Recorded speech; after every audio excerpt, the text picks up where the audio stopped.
तो combined electric field और magnetic field में हम लोग चार्ज पार्टिकल का मोशन का स्टडी कर लिए। उसी को थोड़ा सा एक्सटेंड करते हैं। लिखो, in a reason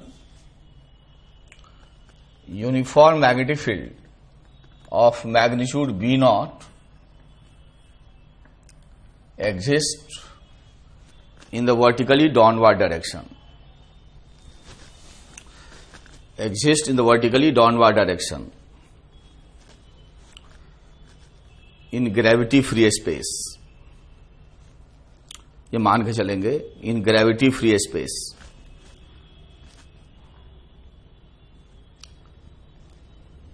A positive charge particle is projected due north horizontally due north with velocity v.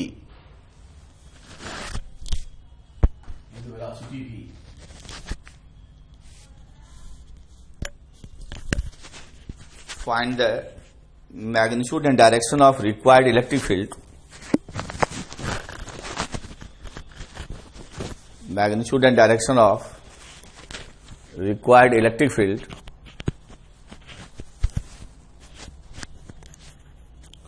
to move the charge undeflected. To move the charge undeflected.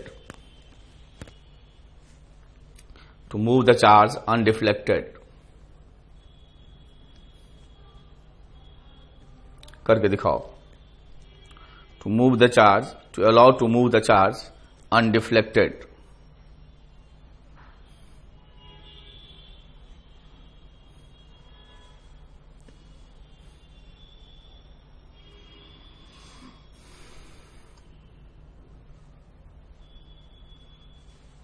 दोनों तरह का फील्ड मौजूद है।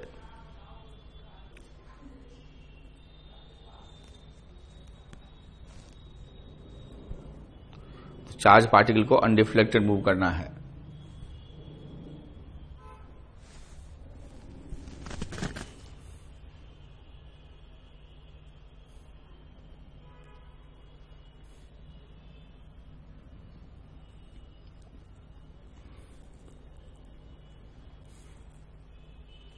वीडियो रोके कर डालो।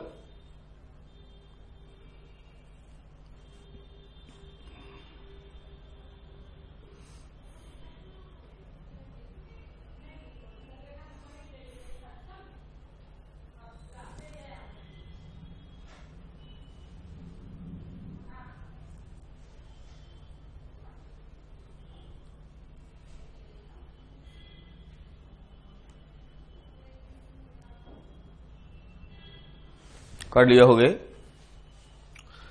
तो ऐसे नॉर्थ है और ऐसे ईस्ट है और क्रॉस मतलब वर्टिकली डाउनवर्ड और डॉट मतलब वर्टिकली अपवर्ड। तो फील्ड जो है वो क्रॉस है। नॉर्थ साउथ ईस्ट वेस्ट के साथ डाउनवर्ड अपवर्ड को हमेशा क्रॉस और डॉट से दिखाओगे। डाउनवर्ड को क्रॉस से और डॉट को अपवर्ड को डॉट से। नहीं तो तुम्हारा डाउनवर्ड साउथ की तरफ हो जाएगा। जैसे ऐसे दिखा दोगे डाउनवर्ड तो ये साउथ हो गया। तो ऐसे नहीं, क्रॉस और डॉट की मदद लोगे डाउनवर्ड अपवर्ड में। ठीक है, क्रॉस और डॉट की मदद लोगे डाउनवर्ड अपवर्ड में जब भी आप नॉर्थ साउथ ईस्ट वेस्ट के साथ चीजें दिखाओगे तो। ठीक है, तो वेलोसिटी आपका नॉर्थ में है, चार्ज पॉजिटिव है। तो हमें पता है कि F equal to q v cross b. तो V is the first vector, B is the second vector. तो वेलोसिटी के सेंस में फिंगर, पाम इनटू, तो फोर्स लग गया वेस्ट में। फोर्स वेस्ट में लग जाएगा कितना, क्यू वी बी। और वेलोसिटी नॉर्थ में है, फील्ड इनटू है। तो वेलोसिटी और फील्ड के बीच का एंगल, अंदर है फील्ड 90 sin 91। इसी को बैलेंस कर देंगे तो अनडिफ्लेक्टेड चला जाएगा। तो इसको बैलेंस करने के लिए फोर्स इधर लगाना पड़ेगा। और चूंकि चार्ज पॉजिटिव है तो इलेक्ट्रिक फील्ड भी ईस्ट में रखना होगा। कितना, जैसे मुकाबला बराबरी का हो जाए, तो QVB बराबर QE, तो इतना इलेक्ट्रिक फील्ड चाहिए। This much field is required. Direction लिखो ड्यू ईस्ट, डायरेक्शन लिखो ड्यू ईस्ट।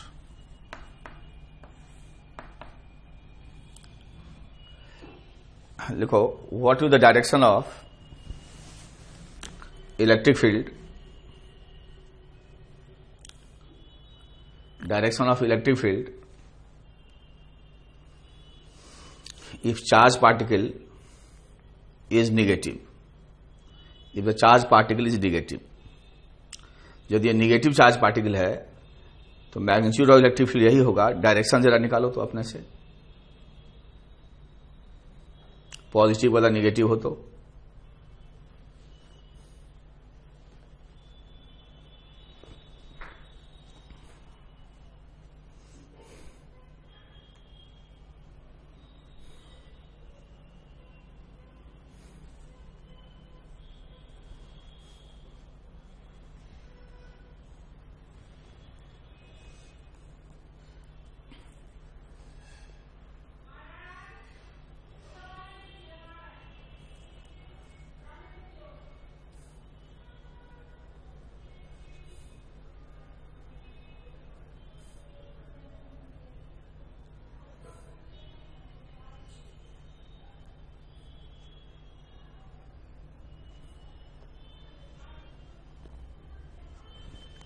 कर लिए होगे वीडियो रोक के।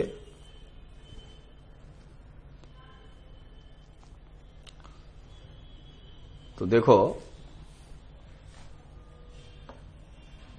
ये नॉर्थ है, डायरेक्शन वही रह जाएगा, देखना ये ईस्ट है, तो चूंकि वेलोसिटी ऐसे है, अब फील्ड क्रॉस है, चार्ज निगेटिव है, तो वेलोसिटी को उलट लेंगे फर्स्ट वेक्टर, चूंकि निगेटिव है। अब पाम इनटू, इस साथ मैग्नेटिक फील्ड का फोर्स इधर लग गया, इस साथ इलेक्ट्रिक फील्ड का फोर्स इधर चाहिए वेस्ट में, और हमें पता है कि इलेक्ट्रिक फील्ड निगेटिव चार्ज पे उल्टा फोर्स लगाता है। तो जब तक इलेक्ट्रिक फील्ड को हम ईस्ट में नहीं रखेंगे तब तक फोर्स वेस्ट में जाएगा ही नहीं। इसका मतलब डायरेक्शन ऑफ फील्ड क्या रह गया, सेम। तो नेचर ऑफ चार्ज पे डिपेंड नहीं किया, दोनों फोर्स उलट गया, मैग्नेटिक फील्ड फोर्स उलट गया और इलेक्ट्रिक फील्ड का भी फोर्स उलट गया निगेटिव चार्ज पे। इसे चार्ज का नेचर प्रभावित नहीं किया, समझ लो अपने से। तो लिखो direction of electric field remain same, direction of electric field remain same, direction of electric field remain same.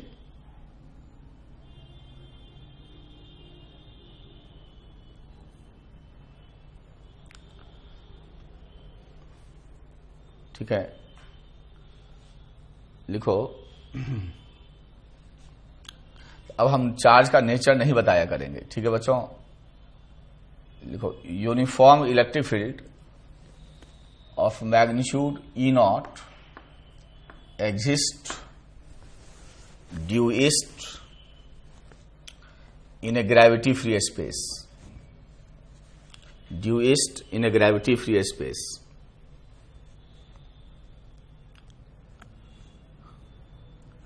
A charged particle is projected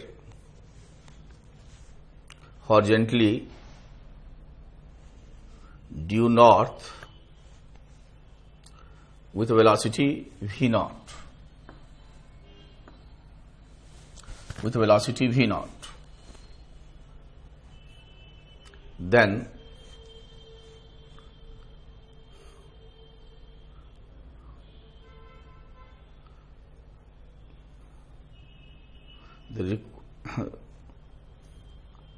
to move the charge undeflected,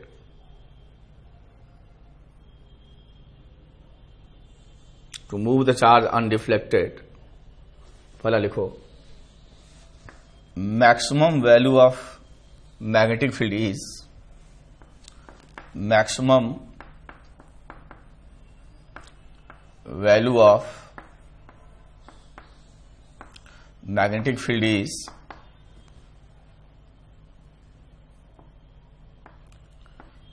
E naught by V naught, फिर लिखो minimum value of magnetic field is, minimum value of magnetic field is, पूरा लिखो magnetic field is E naught by B naught, E naught by B naught. Next question लिखो in a region, in a gravity free space, magnetic field exists as horizontal magnetic field of magnitude V naught exists, uniform horizontal magnetic field of magnitude V naught exists in a direction 30 degree north of east. A charged particle is projected horizontally due north, horizontally due north, horizontally due north with a velocity v naught. Find the required electric field, required electric field to allow to move the charged particle, to allow to move the charged particle undeflected, to allow to move the charged particle undeflected. लिखो in a region, next question, in a region a charged particle is projected with a velocity v naught I plus v naught j in a region having uniform magnetic field b naught I plus b naught j plus b naught k. Then to allow to move the charged particle unaccelerated, to allow the charged particle to move unaccelerated, find the required electric field vector. Find the required electric field vector. Find the required electric field vector. Required electric field vector.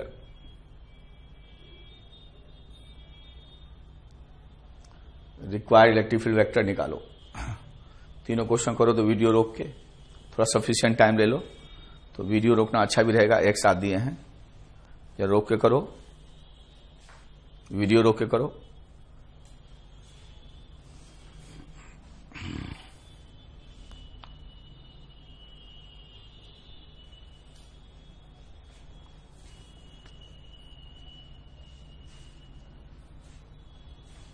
Video रोक दीजिए, इंतजार मत करिए, pause कर दीजिए, फिर करिए, तभी फायदा होगा।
वीडियो रोक के करिए, वीडियो रोक के करिए।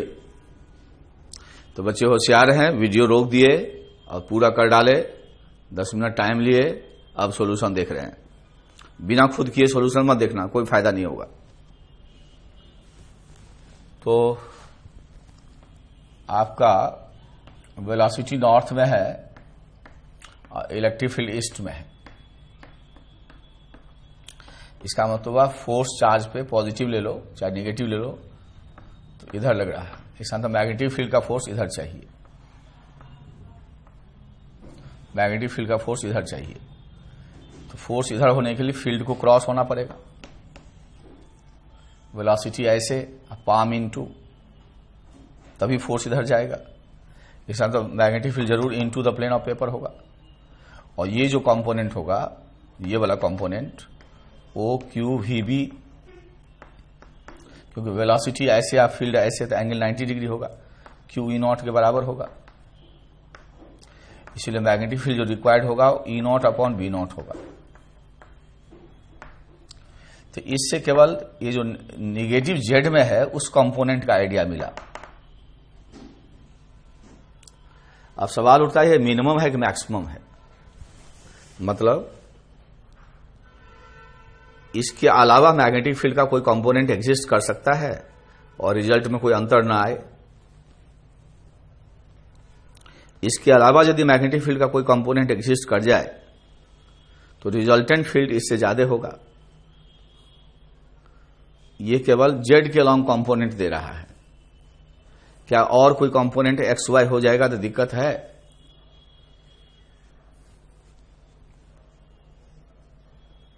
सोच लिए होगे, यदि एक्स कंपोनेंट ले लेते हो तो वो कंपोनेंट फिर से मैग्नेटिक फील्ड पे वेलोसिटी पे फोर्स लगा देगा, तो उसमें दिक्कत हो जाएगा। लेकिन इसके साथ यदि कोई वाई कंपोनेंट आ जाए तो ये कंपोनेंट इसको डिस्टर्ब नहीं करेगा वेलोसिटी को। अब ये कंपोनेंट यदि डिस्टर्ब नहीं किया इसको, और इस कंपोनेंट के कारण जो फोर्स है उसको ये बैलेंस ही किए हुए तो काम बन जाएगा। इसका मतलब इसका एक और कंपोनेंट हो सकता है पॉजिटिव वाई और नेगेटिव वाई में। तो यदि इसका एक और कंपोनेंट हो सकता है या तो पॉजिटिव वाई नेगेटिव वाई में, तो रिजल्टेंट फील्ड इससे ज्यादा हो सकता है। इसलिए मिनिमम वैल्यू है। कौन वैल्यू है? ये मिनिमम वैल्यू है, मिनिमम वैल्यू है। इसके अलावा there can be Y component of magnetic field also, north south में हो सकता है। अब ये देखो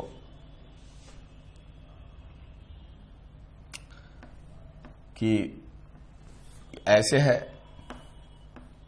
नॉर्थ में ये ईस्ट है,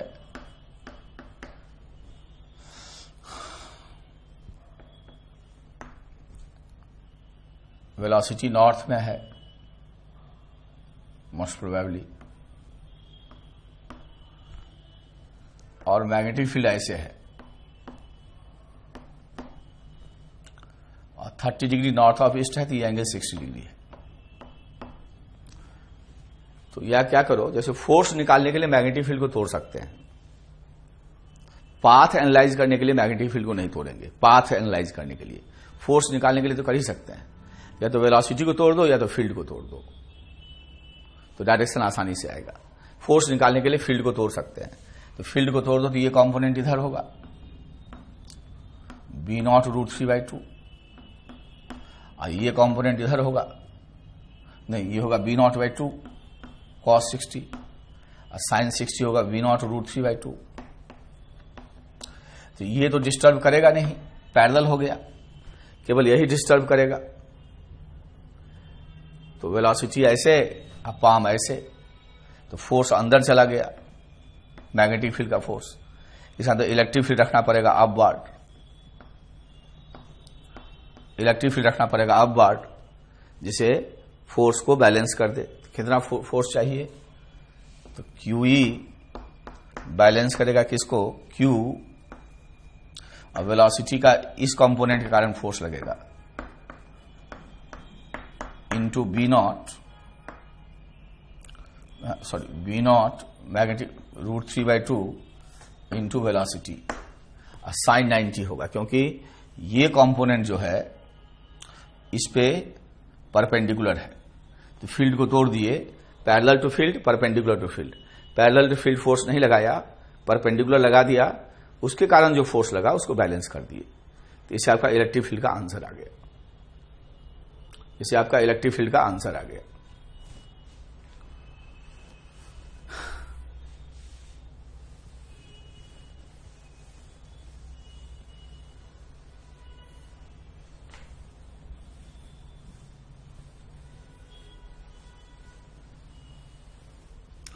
देखो, दोनों फील्ड यदि है और वेक्टर फॉर्म में चाहते हो तो कंबाइंड फोर्स को लॉरेंज फोर्स भी कहते हैं, लॉरेंज फोर्स। तो इस तरह से आएगा F बराबर QE इलेक्ट्रिक फील्ड का फोर्स वेक्टर फॉर्म में प्लस QV क्रॉस B। ये वेक्टर फॉर्म में हो गया। यदि आप अनएक्सलेटेड चाहते हो या अनडिफ्लेक्टेड चाहते हो तो दिस मस्ट बी 0। इसका मतलब Q हट जाएगा तो E must be equal to Q उधर ले जाओगे माइनस V क्रॉस B। तो माइनस यदि हटाना चाहते हो या रहने दो तो E बराबर हो गया माइनस V क्रॉस B, या मन करे तो B क्रॉस V। उलट देंगे तो माइनस गायब हो जाएगा, तो जो करना हो। इसका मतलब यदि आप पहला वाला ही यूज करना चाहते हो तो V और B का क्रॉस प्रोडक्ट निकाल लो, उसमें एक माइनस डाल दो, आंसर आ जाएगा। या तो डिटर्मिनेंट्स फॉर्म में कर लो या तो ऐसा वाला कर लो, जैसे मन हो वैसे कर लो। ठीक है, तो इलेक्ट्रिक फील्ड आ जाएगा, सीधे कर लेते हैं, माइनस V0 तो कॉमन ही होगा, IJ I cross I0 I cross JK I cross K minus J को उठाए J cross I minus K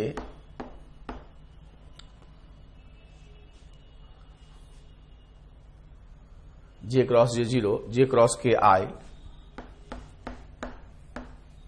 repeat कर लेते हैं, I cross I0 I cross JK I cross K minus J cross I minus K J cross J0 J cross K I। तो K cut जाएगा, तो यदि minus अंदर ले लो तो V0 minus I plus J answer हो गया।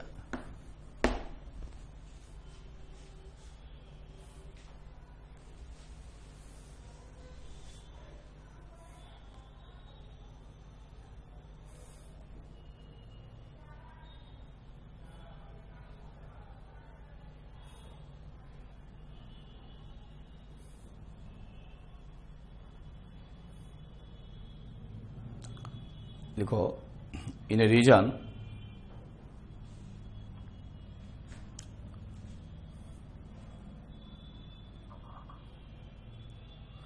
Electric field exists as E0 I and magnetic field minus B0 K.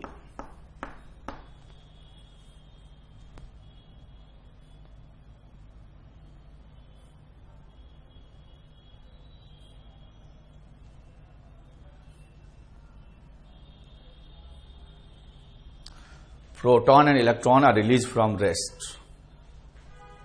Proton and electrons are released from rest. Then, पहला लिखो, proton will deflect in positive I. Proton will deflect in positive I. Electron will deflect in negative I.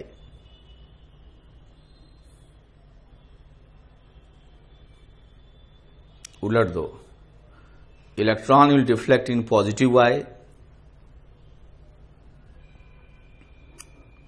And proton in negative I. Proton in negative I. Third option लो, both will deflect in positive आई.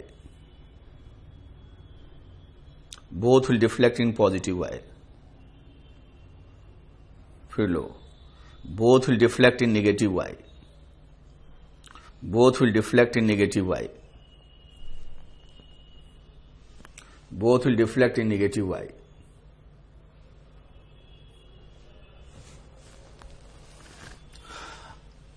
लिखो, in next question लिखो, इन gravity free space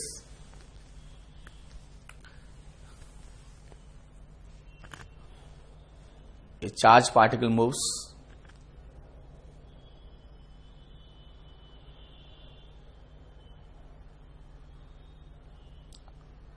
undeflected. Charged particle moves undeflected gravity free space में. Then it is possible that ये संभव है कि E0 and B0 हो, दोनों जीरो हो, अनडिफ्लेक्टेड जा रहा है. E0 और एंड B0 अनडिफ्लेक्टेड लिखा है.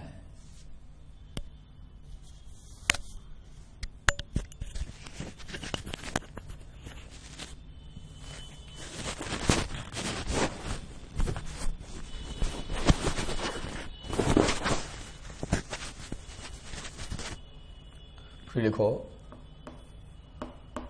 E0 and B0. फिर लो E0 B0 अनडिफ्लेक्टेड है. फिर लिखो E0 B0.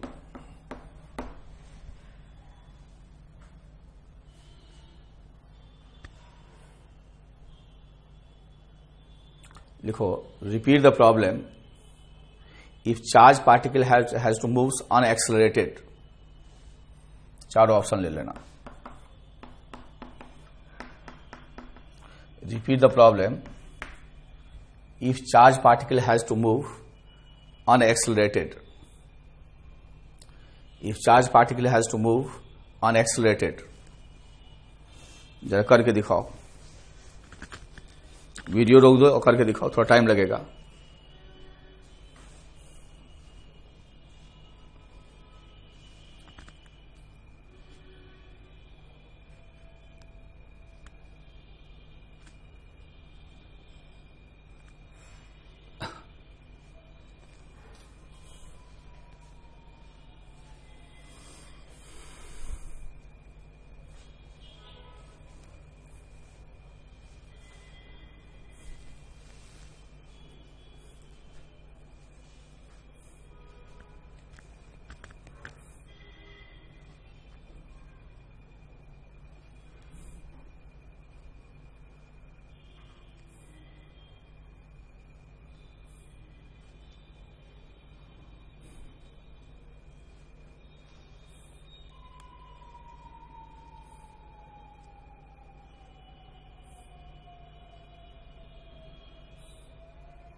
वीडियो रोक के कर डालिए, तभी इन क्वेश्चंस का मतलब है. एनफ टाइम लीजिए, थोड़ा दिमाग लगाना होगा.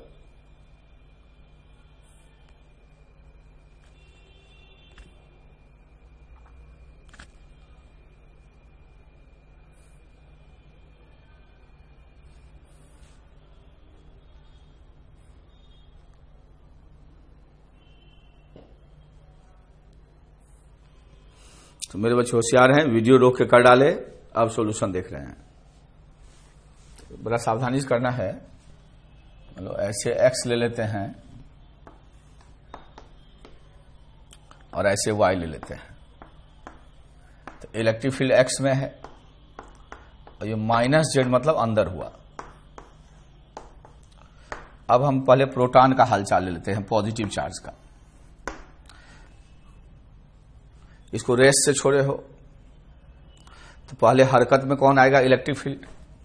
मैग्नेटिक फील्ड शुरू में फोर्स नहीं लगाएगा क्योंकि वेलोसिटी ही नहीं है। तो जो ही इलेक्ट्रिक फील्ड पॉजिटिव चार्ज पर फोर्स लगाएगा तो इधर इनफाइनाइटेसिमल वेलोसिटी गेन करेगा, फील्ड के डायरेक्शन में फोर्स लगेगा, हल्का सा वेलोसिटी गेन करेगा। हल्का सा जो ही वेलोसिटी गेन करेगा तो मैग्नेटिक फील्ड फोर्स लगा देगा।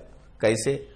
वेलोसिटी के सेंस में finger first vector positive charge है, magnetic field into the plane of paper, तो velocity finger palm into the plane of paper, तो फोर्स ऐसे लग गया। जब ऐसे मैग्नेटिक फील्ड का फोर्स लगेगा तो ये ऐसे डिफ्लेक्ट करेगा। इसका मतलब ये पॉजिटिव चार्ज किधर डिफ्लेक्ट किया? पॉजिटिव वाई में। देखो अब इलेक्ट्रॉन का देखते हैं।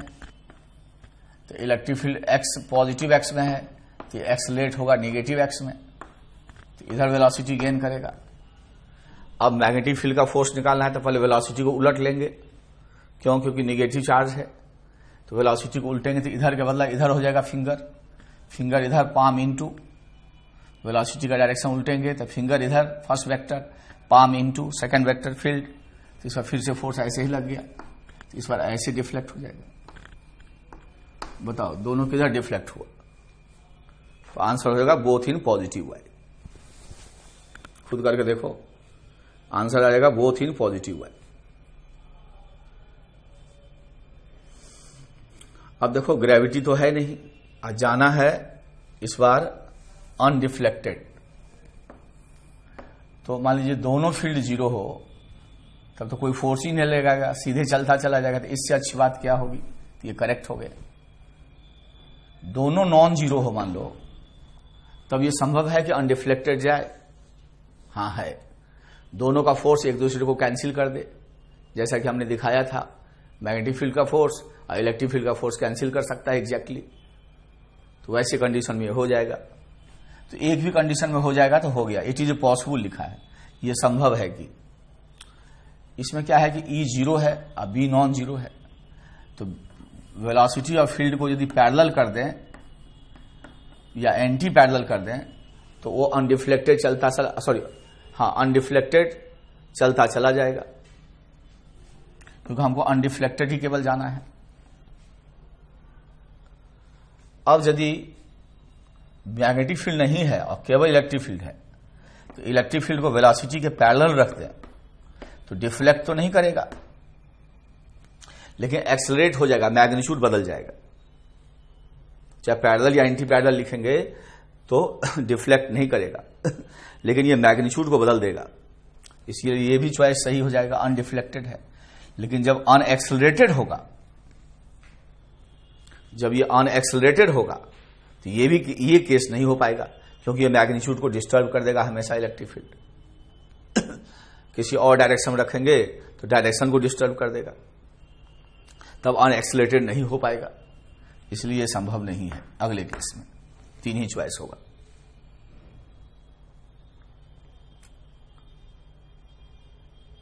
लिखो इन ग्रेविटी फ्री स्पेस, सावधानी से करना। In gravity free space uniform electric field and magnetic field exist as E and B. E and B. Uniform electric field and magnetic field exist as vector E and vector B. A charged particle is projected with a velocity vector V. If charged particle has to move unaccelerated, if charged particle, not the magnitude बदले, not the direction. If charged particle has to move unaccelerated,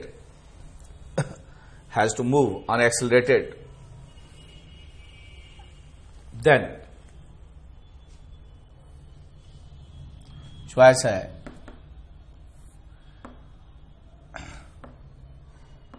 E must be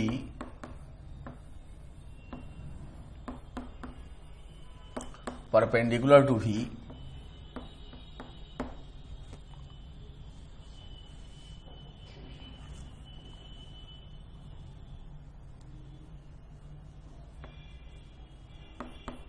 फिर है E must be perpendicular to B, V must be perpendicular to B, mod V must be equal to mod E must be equal to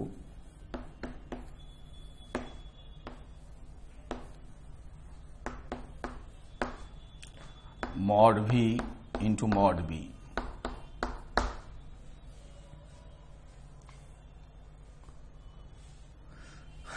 थोड़ा सा दिमाग लगा करो, take your time, अपना समय लो और करो।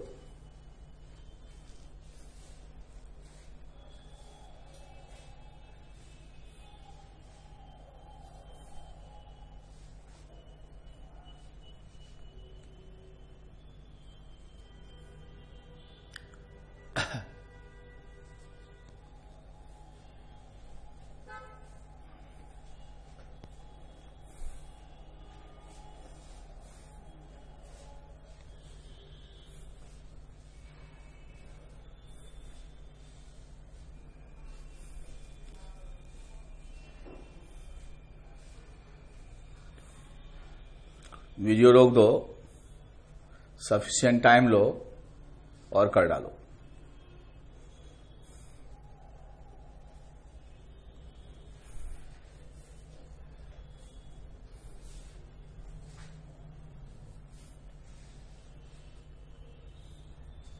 वीडियो रोक डालिए।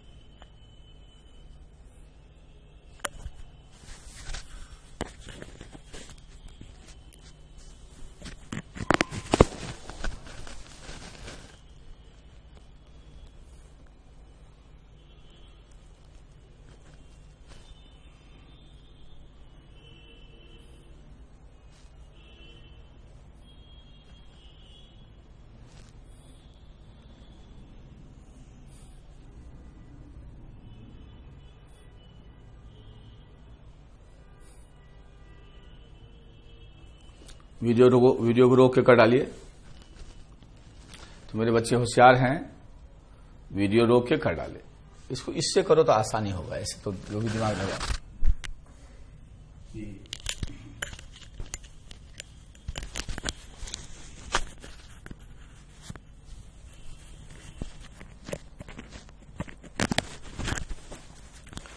हम जानते हैं कि F बराबर होता है, दोनों फोर्स जब कंबाइंड हो, QE plus QV cross B। अब आप जाते हो, चाहते हो अनएक्सेलरेटेड जाए, तो नेट फोर्स शुड बी 0। इसको सॉल्व करोगे तो E बराबर आ जाएगा माइनस V क्रॉस B, तो माइनस हटा लोगे तो उलट जाएगा B cross B। Cross product का प्रॉपर्टी जरूर सेटिस्फाई होना चाहिए। तो यदि इसका दोनों क्रॉस प्रोडक्ट ये है तो ये दोनों पे परपेंडिकुलर होना चाहिए। तो E must be perpendicular to V, E must be perpendicular to B। Cross product satisfy होना चाहिए। अच्छा, क्रॉस प्रोडक्ट 90 डिग्री पे होगा ये तो जरूरी नहीं है, 60 डिग्री पे भी क्रॉस प्रोडक्ट हो सकता है। तो V और B परपेंडिकुलर हो ये तो जरूरी नहीं है। क्या 60 डिग्री पे नहीं हो सकता, 30 डिग्री पे नहीं हो सकता, किसी भी 45 डिग्री पे नहीं हो सकता। अब E का जो मैग्नीट्यूड होगा वो VB साइन थीटा होगा। अब थीटा 90 होगा तभी ये इतना होगा। अब 90 होना जरूरी नहीं है, 30, 60 कुछ भी हो सकता है, 40, 45।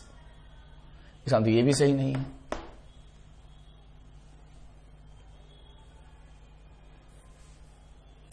तो ये आपका है motion of charge particle in the combined electric field and magnetic field. इसके बाद हम लोग पढ़ेंगे force on current carrying conductor in presence of magnetic field. तो ये जो करेंट कैरिंग कंडक्टर है उसमें फ्री इलेक्ट्रॉन्स होते हैं, वो ड्रिफ्ट वेलोसिटी से मूव करता है, तो वो भी बेसिकली चार्ज इन मोशन है। F बराबर Q क्रॉस V है। तो उस जितने लेंथ में हम लोग फोर्स निकालना चाहेंगे, सारे फ्री इलेक्ट्रॉन पे जो फोर्स निकाल के जोड़ देते हैं, तो इसी का दूसरा फॉर्म निकल जाता है, दूसरा फॉर्मेट में आ जाता है, उसको भी हम लोग पढ़ेंगे।